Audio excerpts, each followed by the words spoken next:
guy in the NBA should ever wear 23. I've been working on that shot my whole life, and for that one to go in, that was liberating right there, man.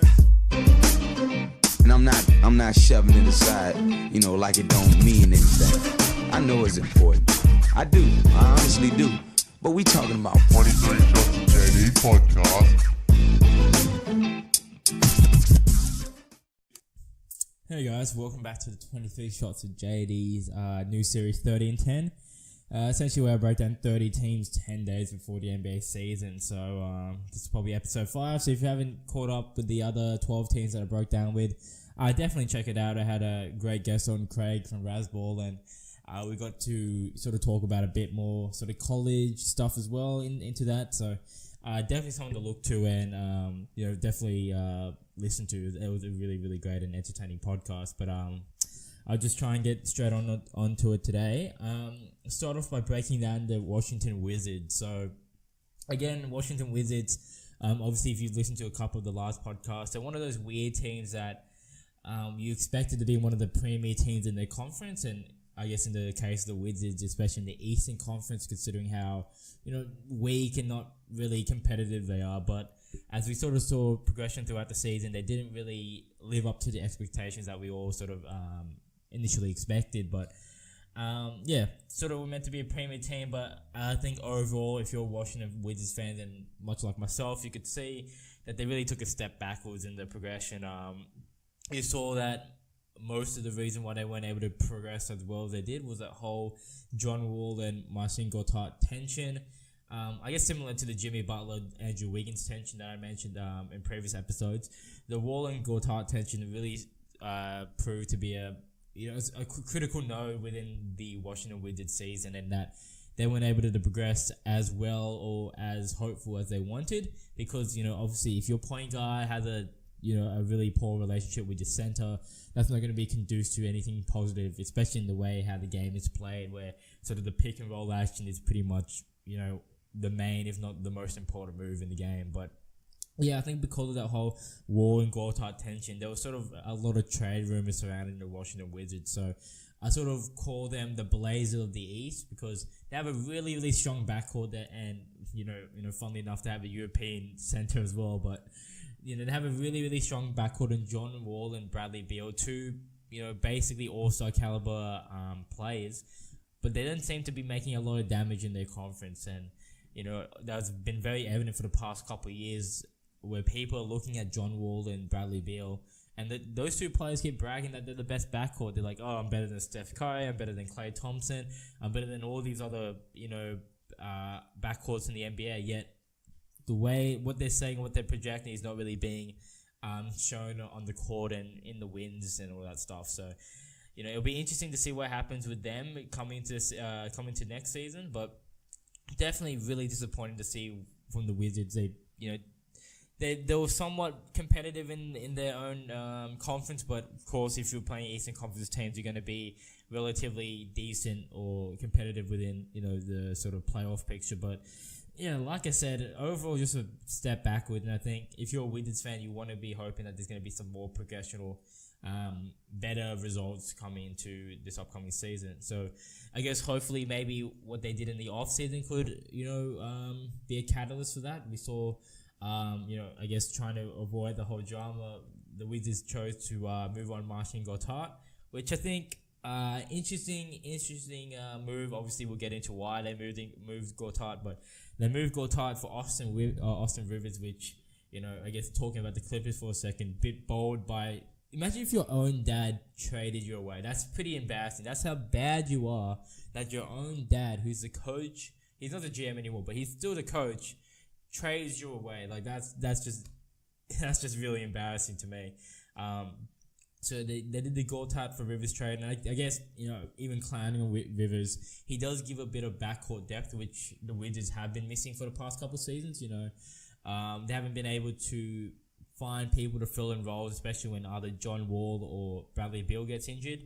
So by signing Rivers, he's very a competent guard, not an amazing guard nonetheless, but he's a very solid guard, can play either the point guard or the shooting guard position. So I guess as an overall signing. Definitely someone that I think the Wizards needed, and they really filled a void. But obviously they missed. They got rid of their starting center, but they injected and signed a new starting center in in Dwight Howard. So they signed Dwight Howard. What can you say about Dwight Howard? The guy basically was on path to be one of the greatest centers of this generation. I think he's still going to be a Hall of Famer just because he has 3 Defensive Player of the Years, multiple All-Star games, played on the Olympic team, so you can't knock any of his past accomplishments. But definitely in the past 4 or 5 years, he has been nothing to what he was once when he was drafted with the Orlando Magic. Took them to the finals. That Dwight Howard's completely gone. The Dwight Howard we're seeing is when he was on the Lakers with back problems, on the Hawks where the Hawks just didn't want him. The Charlotte Hornets where he had good stats, but again didn't really contribute to the greater picture of the team's success. And now in the Wizards, he's gonna be the sort of starting center. And I think, what should you expect from him? I don't know. I really don't know. He's really one of those up in the air cases, and it is unfortunate that sort of back problems have plagued the second half of his career, you could say. But I do think at some degree he is an upgrade to Gotot. Again, we know that he defensively is going to be good. He's going to rebound the ball. He's going to finish pick and rolls. I think overall he's going to be good. But considering that there was locker room drama with Wall and Gotot, just imagine the character that Dwight Howard is going to be in the locker room. Everywhere he's gone, there's been locker room problems. Like I said, the Atlanta Hawks did not want him on the team, and the guy's from Atlanta, so that's pretty heartbreaking to hear. But Dwight Howard, interesting signing. I think he's going to be a decent signing, but in regards to moving the needle for the Wizards being moved into that upper tier, especially with the Cavs dropping off, I don't think he's going to really do that. And I guess another interesting pick they got was Jeff Green.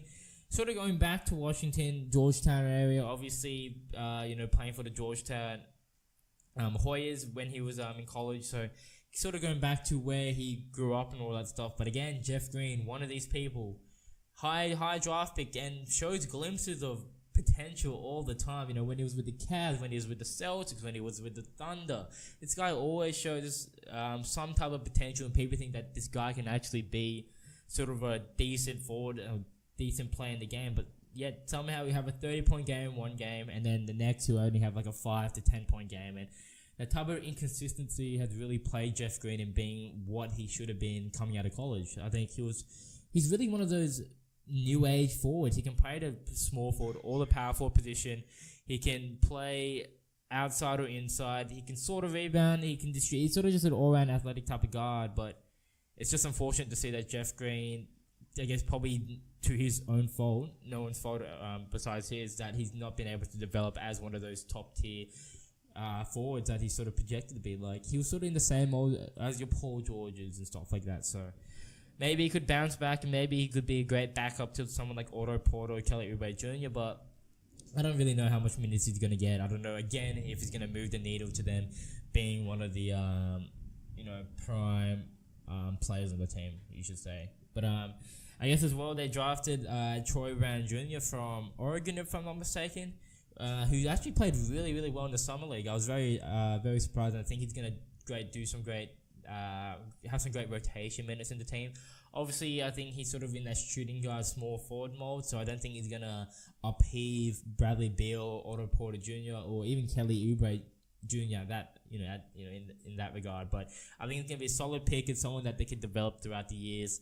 Yeah, decent three ball. He likes slashing through the lane. So overall, he's got a nice package to be a great, solid rotation player. And who knows? Like I said, this guy sort of was a McDonald's All-American. He was sort of rated as a high school prospect, and as a one-dumb player to get picked sort of in the midway through the first round. So definitely could see him developing to something pretty good, but in regards to just this season coming up, I don't think, again, don't want to reiterate the phrase, but he's not going to really push the team up into that top tier bracket, as you could say, for the Wizards in regards to the Eastern Conference. But I guess sort of viewing everything as a whole, what should we really expect from the Washington Wizards? So I think their expectations are going to be a premier team. I think obviously Washington fans are going to expect them to be a premier team in the East, but objectively looking as just a pure NBA fan, I don't think they're really going to be anywhere near the top. Obviously you have the Celtics, the 76ers, you got the Bucks. If you listen to my other episode, they really have the Pacers up there, so I think they could be fighting for one of those top 4 positions. And, with the caliber that they have, like I said, 2 all-star caliber guards and Beal and Wall. And obviously you have a former all-star, former Olympian, former defensive player of the year in Dwight Howard. And, who knows what could happen with him.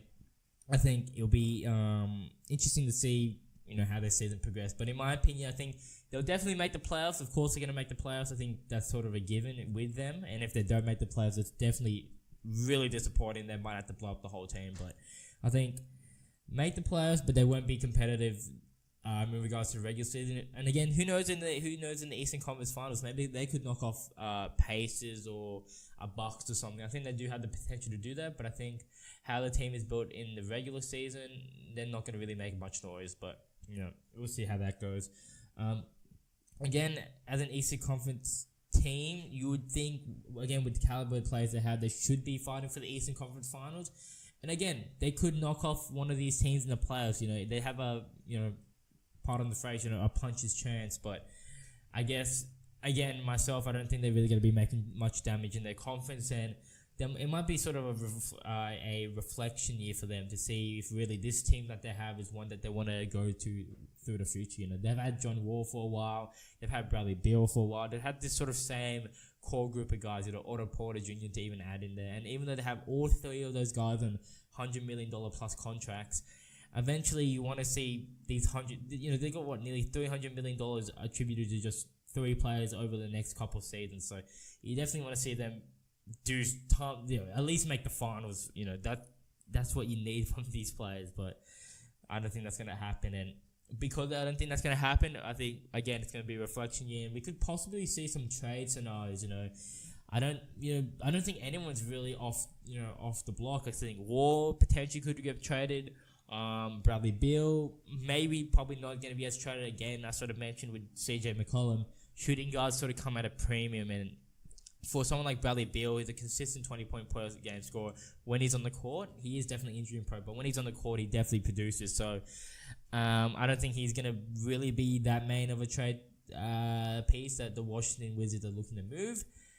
But again, Otto Porter Jr. as well looks like someone that could be moved, especially, with a contract that big and, his first year on that big contract, he didn't really produce that greatly. I think he could be moved, and I think a lot of teams also would want to have maybe Troy Brown Jr. could be on the block just so they can get some maybe more proven assets. Kelly Oubre Jr. I don't think will get moved because he's sort of the heart and soul of the team. But again, who knows what could really happen with the Wizards. But I guess just a sort of doing a cliff notes on it, they're going to make the playoffs but not going to make much damage and might make to look some moves in the future. So I guess moving to sort of a more solidified team and a team that nearly met expectations. You could say they did meet expectations, definitely, but I think, they're looking for the finals, and, that's the Houston Rockets. The Houston Rockets, what could you say? They made it to the Western Conference Finals, and if Chris Paul didn't pop his hamstring in Game 5, they could have easily made it to the finals, I think, against the Warriors. It was a tough series, 7-game series, like I said, and considering that they didn't have one of their all-star point guards, it was a bit hard for James Harden and Clint Capella to really, it's hard for 2 main guys to beat 4 main guys, I think. But, I think overall it was a great season for the Rockets. James Harden finally got his elusive MVP trophy after, many years getting overlooked for people like Russell Westbrook or Steph Curry and stuff like that. So finally got his MVP trophy and sort of was able to redeem himself in the playoffs. There was all these sort of notions that Harden chokes in the playoffs. I myself mentioned it previous time on the podcast earlier on that this team's a regular season team, not a playoff team. But I think with the aid of Chris Paul and sort of his experience and his leadership that he was able to bring, even though he hadn't himself made it through the playoffs that deep, I think that sort of security and that type of ability to hinge much of the responsibility on another player helped Harden be able to be more productive in the playoffs. But he sort of like the guy got blocked by a 40-year-old Manu Ginobili, so of course people are going to make fun of him for that. But he was able to, he was able to do well. That's sort of all you could say. He had a great run. Obviously amazing start to the always producers, but as I sort of alluded to earlier, I think the reason why he was able to have such a great season without sort of the bearing pressure on him was really the arrival of Chris Paul. And I think Chris Paul for the Rockets was a complete game changer. He really shored up the offense, and he allowed what D'Antoni wanted to do. You always had two all-star point guards playing at the same time. You could rest Harden and have Chris Paul take the full load. You could rest Chris Paul, you'd have Harden take the full load. And then we have both of them, even though myself at the start of the season thought there was going to be some conflicts in who wants the ball, they was able to find this happy medium where they were able to both ball handle appropriately. I think James Harden probably took a more secondary role and maybe ran off screen, sort of like a Klay Thompson type. But that being said, they were able to really effectively play together. I think Chris Paul sort of showed and sort of, redeemed himself, because a lot of people sort of hated him in the Clippers. The Clippers hated him. They thought it was a bit too, intense, too bossy, and was really stubborn. And I guess what he showed at the Rockets maybe proved that maybe the Clippers were at fault for most of the problems and why they weren't able to progress further. So, it was great to see Chris Paul, sort of move himself back in that top tier realm of point guards. Again, he was sort of one of those people that, much like Dwight Howard actually, he was multiple All-Star games, and even though he was still making All-Star games, people really didn't have him in their top 5 point guards. That sort of has, your Russells, your Currys, they even had your Lillards, even John Wall was in the conversation. So I think what Chris Paul was able to do and what he was able to showcase was sort of redeeming for himself, and I think definitely great to sort of see, someone especially his age be able to produce at the same level. And just, imagine if he was able to play Game 6 or Game 7, it could have been a completely different story. So, like I mentioned, they're so close to the finals. They're really in striking distance of the finals. And if they made the finals, I think they would have beat the Cavs, I think, Warriors are the best team. And if they beat the best team, I think they could have maybe not easily handled the Cavs as well as the Warriors did in sweeping them. But I think that Harden, Chris Paul, Capella could have done a really, really great job in nullifying the play of the Cavaliers, and really won sort of their first championship in about 20. That would have been like 24 years, 23 years. So definitely something that the franchise and the city was really, really wanting, and probably going to try and pursue this year. But sort of changes in the off season. They re-signed Gerald Green, sort of a solid forward that gave them great minutes, super athletic. And sort of with the departure of Trevor Ariza as well, you're going to probably see Gerald Green get a bit more rotation minutes, be a bit more of a figure within the team. Offensively, he's really good, athletic, and shoot the three. A streaky three-point shooter nonetheless, but he can hit the three. You got to definitely guard him there. Defensively, he's athletic and long, but I don't think he has the type of motor that a lot of people do to be a great defender. I think that's one of the most imperative parts to be a great defender, is having this really strong and undying motor. So I don't think he really has that, but nevertheless, maybe he could prove it to me. In addition, they re-signed Clint Capella. So Clint Capella was really the big re-signing they wanted, upon another one which I'll definitely touch on soon. They signed Clint Capella, but it definitely took a while. I think they wanted to sign Clint Capella at the beginning, but I think there was really discrepancies on what they thought he was worth and what he thought he was worth. I think he wanted a max contract, probably 5 years, $150 million. I don't really know how the financials work, but I think they definitely wanted to sign him for 5 years, $150 million. Capella wanted to sign for around 5 years and whatever the max contract value was.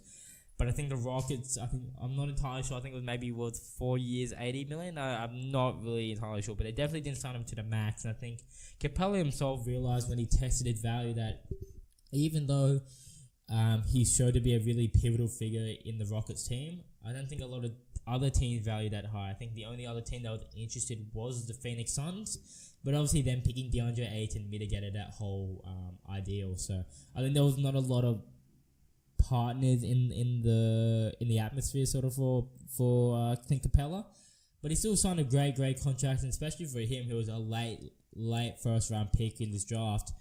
Definitely sort of a sleeper, and he sort of proved himself to be one of the steals in the draft. So great to see Capella make his money, and I think moving forward, he's definitely going to be a pivotal piece, and I think could make the playoffs. I don't know. It's not the playoffs. Could make the All-Star game. Depending, definitely feels in the East it would make the All-Star game, but I think just with the clog of talent in the West, and then coupled with that with sort of his two main superstars, he sort of gets slightly overshadowed. But I guess talking about the other superstar, Chris Paul got signed to a fat contract, a really fat contract, and at his age with his injury issues. A very bold signing. I think they had to sign him because he showed how pivotal he was in the playoffs, and it sort of portrayed that, man, he really increases the team. But for what they paid from him, for how many, I think maybe not even paid, but I think the contract years, I think it's like a 3 or 4 year contract. You're gonna be paying the guy $50 million at 34, 35 years old, and I think. If you're the Rockets, you're probably not thinking that far ahead because you think you have a championship team in front of you, and I definitely agree upon that. But if things don't pan out as it should in the next 1, 2, 3 years, you could definitely think the Rockets will be biting themselves in the arse with that whole Chris Paul signing. But I sort of mentioned before and what Chris Paul brought to the team, and I think definitely worthy of the value of the contract. But the contract, just sort of an interesting call. But sort of as I mentioned, they did depart with some players. They lost Trevor Ariza, they lost Ryan Anderson, both to the Suns, and I think they look to fill out that spot. They signed Michael Carter-Williams. I think that's to show up the point guard position. Again, try and bring on some length, so maybe if Chris Paul's injured, they can show up the defense with 2 6'6" guards at the guard position or whatnot. MCW sort of a fall from grace, rookie of the year. Everyone thought he was sort of not a transcendent player because everyone knew that draft class was weak and he was on a team that was just tanking the whole time. But I think he did show glimpses of potential, but he hasn't really been able to really build upon that at all. So maybe he could have a resurgent year, sort of like how Tyreek Evans did, but who really knows. And they also signed James Ennis. So shout out to James Ennis. Not a lot of people know, but he did play in the NBL, and I remember at the NBL, he was the MVP of the NBL. It was ridiculous in the Australian League, and I remember I was able to watch him live as well with my dad. This would have been 4 or 5 years ago as well, which is pretty insane to think about. But yeah, definitely got to watch him live, and I think he was far and away better than all the other NBL talent, and I think it's just great to see that NBL players getting a chance and being able to showcase their skills, and not only their skills, but the Australian League as well on a grand national scale in America. So just shout out to James Ennis on that point. And he's also just a great signing in general. I think defensively he's really good. I think he's one of those prototypical 3-and-D type players. In the NBL, he was able to show us a full array of skills and talents, but I think in the NBA he sort of defined his skill set to a 3-point shooter and a defender, and I think he sort of very much fits the role of a Trevor Ariza. Is he as good as Trevor Ariza? I'm not entirely sure, but he is younger than Trevor Ariza, so definitely someone that you can build up with, and I think overall will fill the void to some degree in a positive way. And obviously I'm not going to, disregard the biggest signing that they had, which was signing Carmelo Anthony. So they signed Melo from, I guess, ironically, the Atlanta Hawks, but obviously from, OKC. They signed Melo, and what can you say about Melo? He thought when he signed with OKC with Paul George, he got traded. When he got traded to OKC with Paul George and Russell Westbrook, you thought he was going to be that's going to be a dynamic 3 team. Even I thought they're going to be a team that's going to make it to the finals. But as we saw, Melo just wasn't up to scratch to play long starting minutes. And we've all heard the audio of him when he was asked a question to see if he was going to play off the bench, and he just sort of laughed at it and goes, Melo doesn't play off the bench. And he sort of just, I think his ego's so big, and who wouldn't have an ego that big? The guy's probably one of the best players of this generation, at least scoring wise. He's had the most Olympic gold medals for any American basketball player. He's had multiple All-Star games. multiple NBA all teams and stuff like that. So he definitely has a reason to be this type of arrogant and stuff like that. But, he's definitely just lost it. He's lost the pace. Again, he's like 33, 34 years old. He's an older statesman, and I don't think he's going to really be able to play that. I think he wants to play a lot of minutes for the Rockets, but I don't think he'll be able to. And I think especially him teaming up with his old New York Knicks coach and D'Antoni, where they definitely didn't have the best relationship. It's just going to be really interesting to see how that whole dynamic works out for the New York Knicks. But nonetheless, I think he's going to, at the very least, score some points. He's going to stretch the floor. But as the season progresses, I think we're going to see this similar mellow that we saw to OKC, which if you're a Houston Rockets fan, you might want to look away at that. But I guess, what should we expect from this season? I think, again, if you're a Houston Rockets fan, or a fan of Houston, or even just an NBA fan, I think you should be expecting this team to again make it to the Western Conference Finals. Irrespective of the Lakers and them getting LeBron James and some other teams getting better in the West, I think you should really be expecting the Rockets to try and make the finals again. You don't want them make the Western Conference Finals again. You don't want them to take a step backwards, because that's going to be really concerning if they're not able to make it there. Again, really concerning, but I think you want them to take that next step forward and try and make the greater, finals. And if they make the finals, even though there's a lot of hype around the Celtics and them even beating the Warriors, I think they could definitely challenge the Celtics to a great, great series. The Houston Rockets franchise, the Houston Rockets fans have put all their passion. They've gone all in on this team. They've put their chips in the middle and established that they're going all in and they're going boom or bust. And I think that's definitely the aspect you want to go if you're an NBA team. If you're in that position, you might as well just go full force into trying to win a championship, even if it might have some financial discrepancies and stuff like that. I think the Houston Rockets made a smart decision going all in with the team, even though I sort of clowned a bit on Chris Paul's contract. Nevertheless, it was the right decision. James Harden, Clint Capella, that three triangular core is really going to be a problem, at least this year, maybe even next year and the years coming. So they definitely went all in on this team, and who knows, again, with injuries, maybe the Warriors sustain some injuries. Maybe DeMarcus Cousins being in the locker room is just not going to be harmonious or great for the overall team morale and stuff like that. Like, who really knows?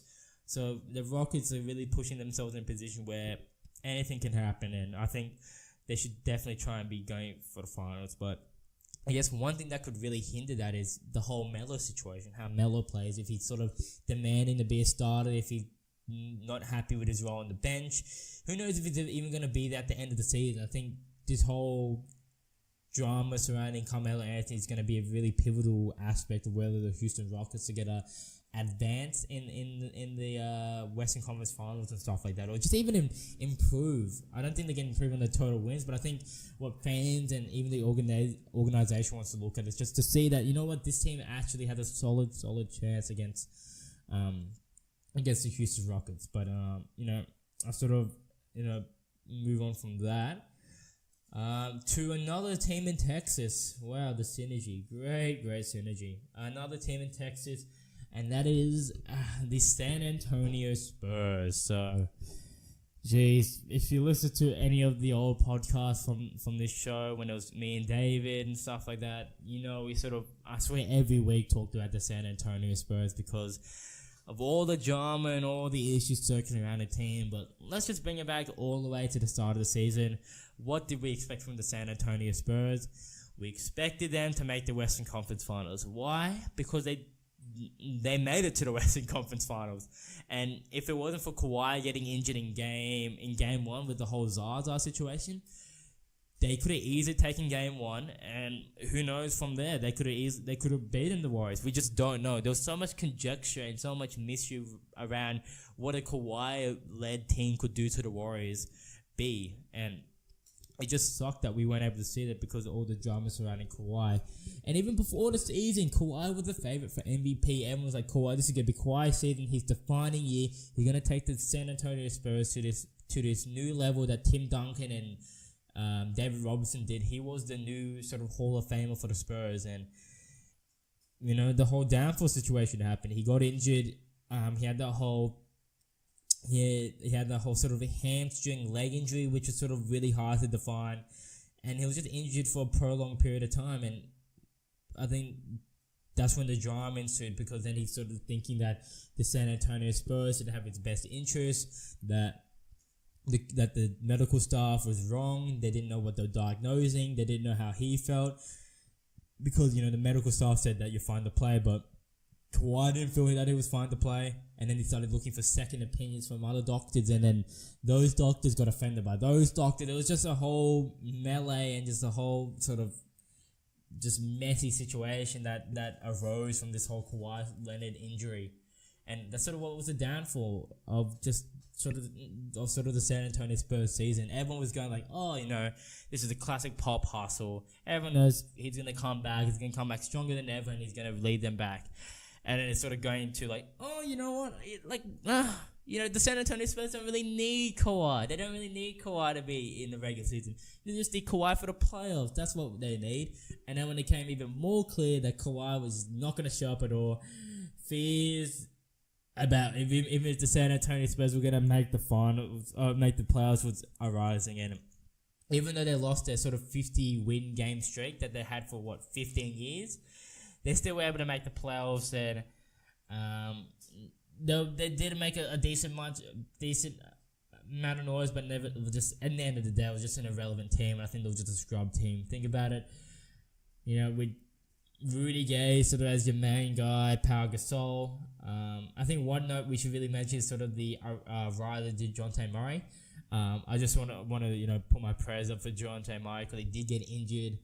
And it is sad, and I guess it sort of puts another spanner in the works for the San Antonio Spurs coming up to this season. But I guess talk about last year, DeJounte Murray really developed his game of a true point guard. He's long arms, he's super great defensively. He made the all-defensive team as a second-year point guard, which is really impressive. And not only a second-year point guard, a freshman one-and-done point guard that got picked late in the first round. So again, Spurs being able to do what Spurs do, pick up these late first-round talents and mold them and develop them into these solid starters and borderline sort of star-type players. So I think DeJounte Murray, even though he's injured this season, and I'm not sure what his sort of timeline is to come back, I think nevertheless, going into the future, he's definitely going to be the main point guard, and he's looking to be sort of the solid he's going to be a solid player for the team. So, I guess, I should really touch on what they did in the offseason, even though it's been highly publicized what they did in the offseason. You can't talk about the Spurs situation or what they're going to be doing this year without mentioning one of the biggest trades that's happened in probably the last couple of years, and that is trading Kawhi Leonard for DeMar DeRozan, Jakob Poeltl, and just a couple other pieces, but I just named DeRozan and Poeltl because they're the two main pieces. And it's just an interesting trade. I think there's a lot of expectations of DeRozan to improve, especially under Popovich's watch. He has been coached by Popovich a little bit, in USA training camps and stuff like that. But it'll be a whole different ball game in regards to, a full 82 game season plus the playoffs. If they're going to make the playoffs for DeMar DeRozan, is he going to develop that 3-point shot that everyone's sort of anticipating? I'm not entirely sure, but what's underrated about DeMar DeRozan, even though he's sort of an out-and-out scorer, he distributes the ball very, very well. He averages about 5 assists per game, and I think really, if you look at the stats between DeMar DeRozan and Kawhi Leonard, they're really comparable, like points and assists. Obviously, defensively, Kawhi Leonard is a completely different beast, but DeMar DeRozan really holds his own in regards to his offensive talent, and he is an offensive talent. He can shoot over both shoulders in the post. Definitely just a great all-around player, and I think I would hope that he improves on the pop, and I think he will improve on the pop, and with that improvement, we're going to see a whole different level of DeMar DeRozan. And if the Spurs are doing well, let's just not be surprised if he makes it into the Western Conference All-Star team. So, we'll sort of leave that as it is and see how he sort of develops. And a sort of underrated pick was picking up Jakob Poeltl, and I think sort of Jakob Poeltl was sort of just this guy that was thrown in there. Yes, he was a top 10 pick for the Raptors, but it's sort of just thrown in there. He's like, here you go, you can have Jakob Poeltl as well. But what the Spurs can do with their big man is pretty impressive, and I think Jakob Poeltl, being so young as he is, he can get the tutelage of people like LaMarcus Aldridge. He can get the tutelage of people like Pau Gasol. Tim Duncan was in training camp for God's sake. Like Jakob was going to learn so much from this team, and I think we're going to see a great step in Jakob development. Who knows? He might even get some great starting minutes. I think he definitely is going to be in the rotation, but he's definitely going to get some great starting minutes and like man, he has the best nickname as well, Jakob Ninja Pirtle. Like that's the best nickname ever. So shout out to Jakob being able to hopefully prove himself within the Spurs organization and really turn some heads. You know, we forget again, this guy was a top 10 draft pick talent. You know, this guy definitely has talent. He's good. And sort of moving on, I guess, to the draft, they're able to pick up Lonnie Walker Jr. I was just saying Lonnie Walker for the meantime. They picked up Lonnie Walker from Miami. Interesting pick. I think a solid pick. Again, sort of shows up their shooting guard depth. He can sort of play in the forward position as well. And I think people are sort of looking at him as sort of a Kawhi type play. You know, picked in the mid-first round.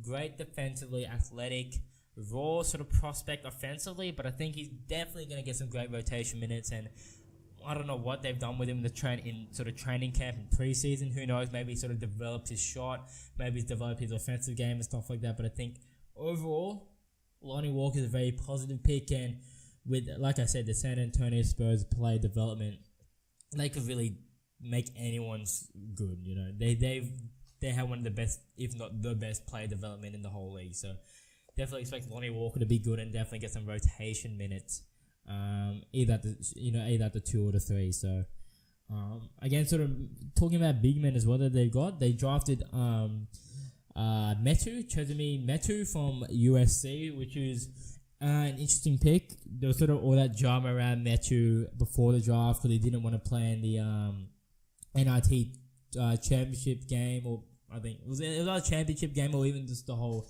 playoffs, because he wanted to train for the draft, which obviously got some people sort of in an uproar, I guess you could say. But it made sense to me why he wanted to do that, just because he did realize that USC, you know, it's the NIT. No one gives a fuck about NIT, let's be honest. So he sort of played pretty well for USC.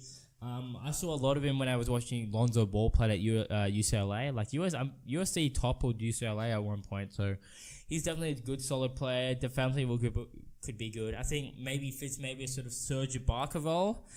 Defensively solid, and if he can develop that 3-point shot, I think he'll be even more valuable. And again, I don't think he'll get a lot of minutes. He might have some sporadic rotation minutes here and there, depending on, you know, LaMarcus Aldridge, Pau Gasol, and stuff like that. But I think for the future, again, any draft pick the Spurs get, you could definitely look at them being a potential role player or even starter in the future. So definitely great pickup for the San Antonio Spurs. And they're looking sort of to run back the same team. You know, they're running back some of the same guys.